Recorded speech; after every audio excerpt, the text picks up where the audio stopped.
Well, welcome to Susan's Camper.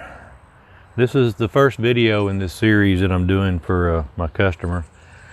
I had tripod issues. I broke my tripod, so I didn't get to film anything prior to it, but I've got the carving basically done.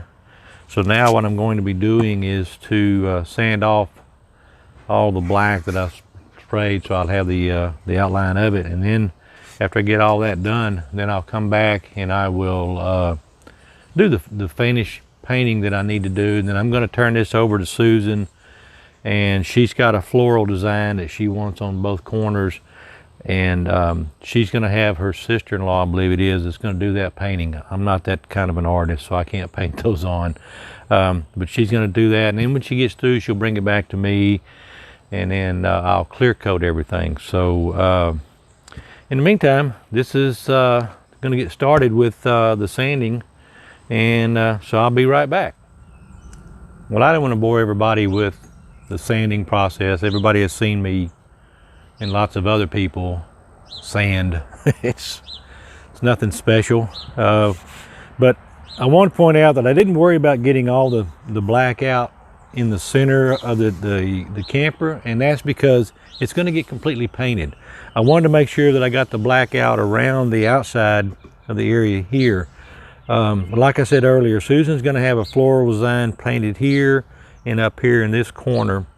So they're going to take part of that there. So really what I wanted to make sure was that down the bottom and up here in the top, that I had all the black removed off of that. And again, I don't use black spray paint. I use a marsh ink. I love the way it works. It's easier to sand off and clean up, and I'm really happy with it. Costs a little bit more than the black spray paint.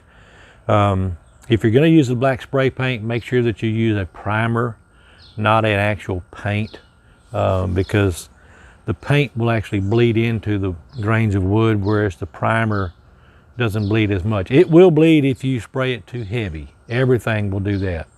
So you've got to learn to get a light touch on the coatings. Anyway, so the next thing up for me to do is go ahead and get started on the painting. So I'll be back.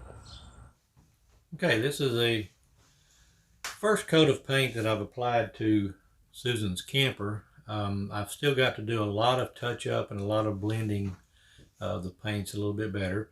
And once I get through with my portion of the painting, then I'll give it to Susan, and then she's going to take it over to, I believe it's her sister-in-law, who's going to paint the flowers on there that Susan wanted to have on there.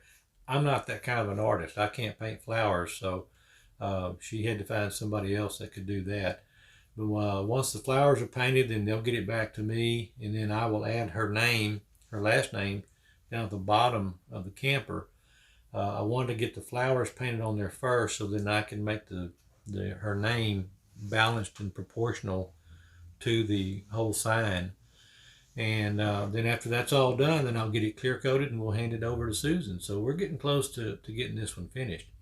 I appreciate everybody following along on this one. And again, this one is called Susan's Camper. So if you would, please subscribe, like, and share my videos. And when you subscribe, don't forget to hit that bell icon so that you get notified every time I post a video. I appreciate it very much, and we'll catch you on the next one.